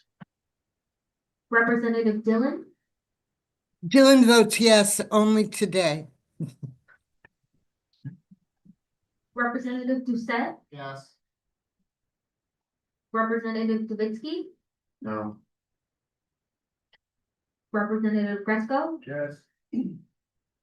Representative Gucker, Representative Horn, Representative Jacobson, Representative Jensen, No. Representative Johnson, Yes. Representative Leeper, Senator Moore, Senator Moore votes no. Representative Mushinski, No. Representative O'Day, No. Representative Piscopo, Representative Paletta, Representative Reddington Hughes, Representative Reyes, Representative Reed, in the affirmative, please. Representative Smith, Representative Shannon, Representative Stewart, Stewart, no. Representative Steinberg, Yes. Representative Sweet, Representative Sweet votes yes. Representative Beach. Beach is a no. Thank you. Thank you, Madam Clerk. Next up, number 14. This is HB 5522, an act concerning the Sewage Right to Know Act. LCO 3380. I will entertain a motion to JFS to the floor. So moved. So moved by Representative Reyes and seconded by Senator Lopes. Other questions or remarks, Representative Callahan? I'd ask that we move this item to consent calendar, please. Thank you, Representative. Seeing no objections, so ordered. Number 14 to the consent calendar. And last, number SB 456. This is an act concerning a grant program for wildlife rehabilitation facilities in the state. LCO 3382. I will entertain a motion to JFS to the floor. So moved by Senator Hockenhunt and seconded by Representative Baumgartner. Are there questions or comments on this bill? Senator Callahan. Thank you, Mr. Chair. I'd also recommend that we move this item, the last item on the agenda, to the consent calendar. Are there objections? Seeing none, so moved. Number 15 to the consent calendar. And with that, Madam Clerk, would you please call the consent calendar, read it out and call. Thank you.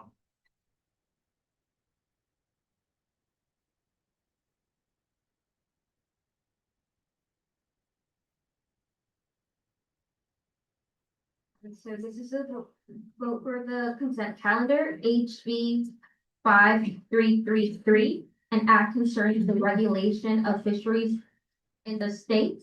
JFS to the floor, LCO number 3400. SB 452, an act concerning the relief of lighter than air balloons, JFS to the floor, LCO number 3342. HB 5525, an act concerning a rapid response program for certain aquatic invasive species, JF to the floor. HB 5520, an act concerning fish passages, JFS to the floor, LCO number 3406. HB 5522, an act concerning the Sewage Right to Know Act, JFS to the floor, LCO number 3380. And then SB 456. An act concerning a grant program for wildlife rehabilitation facilities in the state, JFS to the floor, LCO number 3382. Senator Lopes, Yes. Representative Parker, Yes. Senator Hockaday, Senator Hockfield votes yes. Representative Baumgartner, Yes. Senator Harding, Representative Callahan, Yes. Representative Anderson, Representative Arsenio, Representative Chafee, JP votes yes. Senator Cohen, Yes. Representative D'Amico, D'Amico votes yes. Representative Dillon,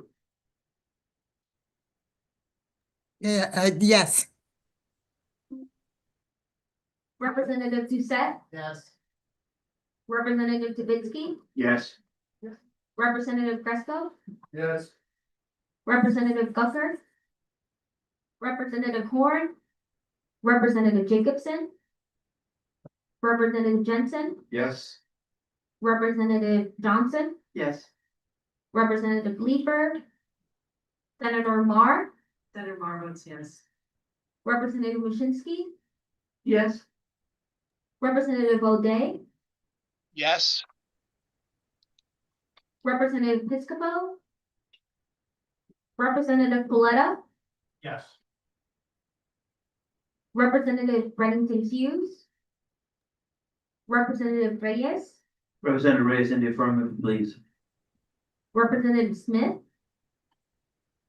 Representative Shannon, Representative Stewart, Stewart, yes. Representative Steinberg, Yes. Representative Sweet, Representative Sweet votes yes. Representative Beach. Beach votes yes. Thank you.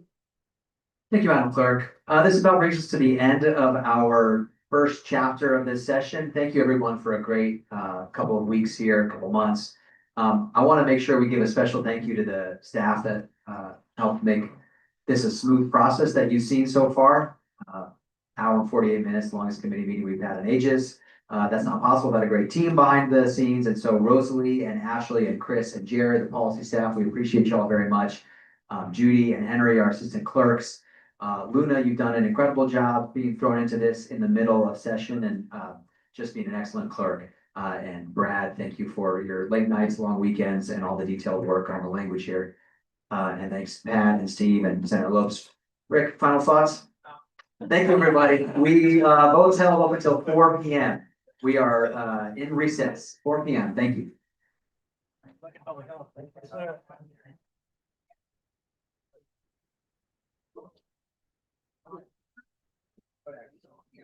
Yeah. I'll take the credit, but it wasn't. Yeah, no, actually, so we did. I don't know. Partnership Road. They very nice for Cal. Oh, that was actually. I mentioned you in that chat. It was. Give us some money and if it was the ropes design.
Representative Dillon,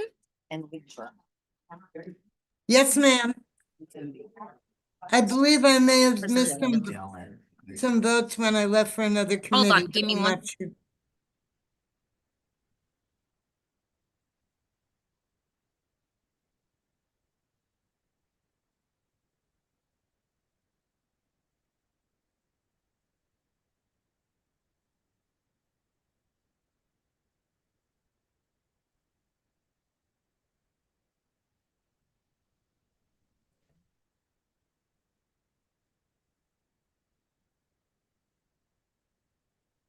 Can you hear me now? Just a moment. Yes. Okay.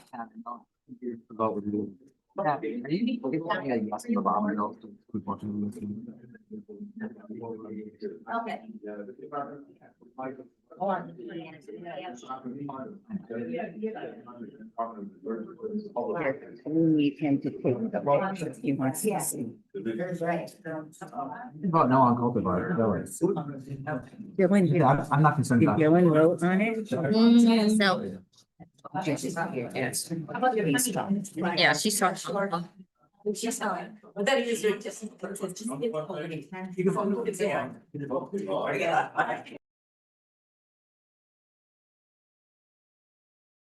All right.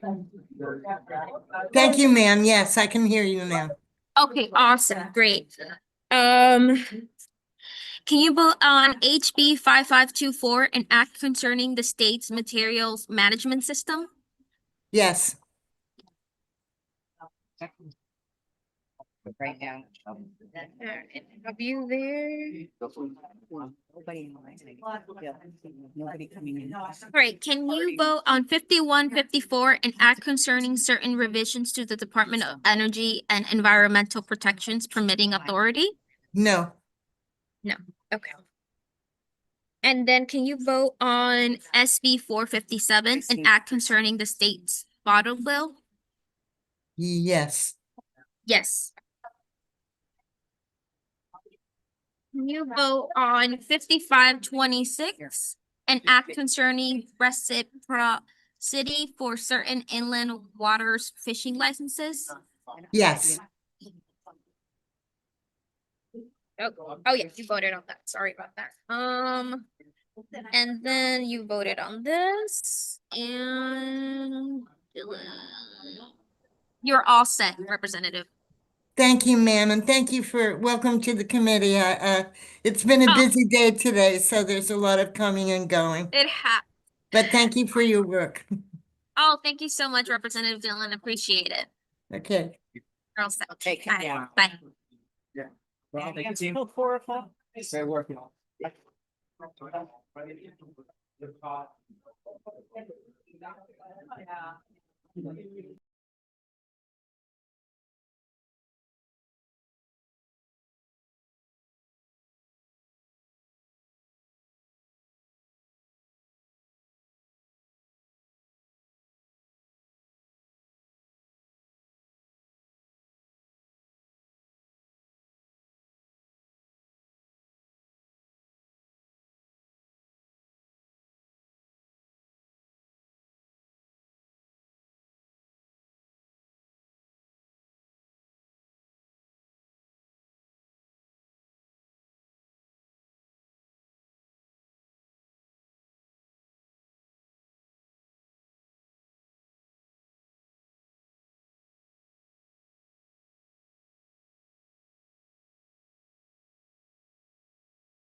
Hello, Representative Anderson?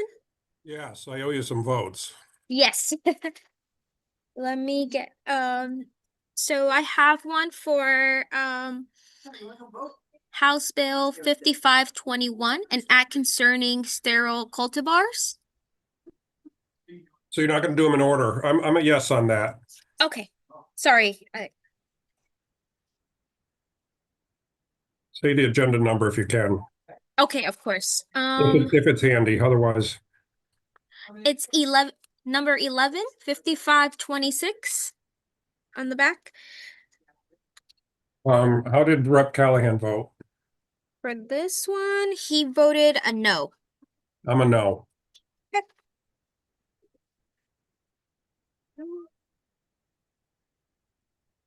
Yeah, I have you for that. I have you for that.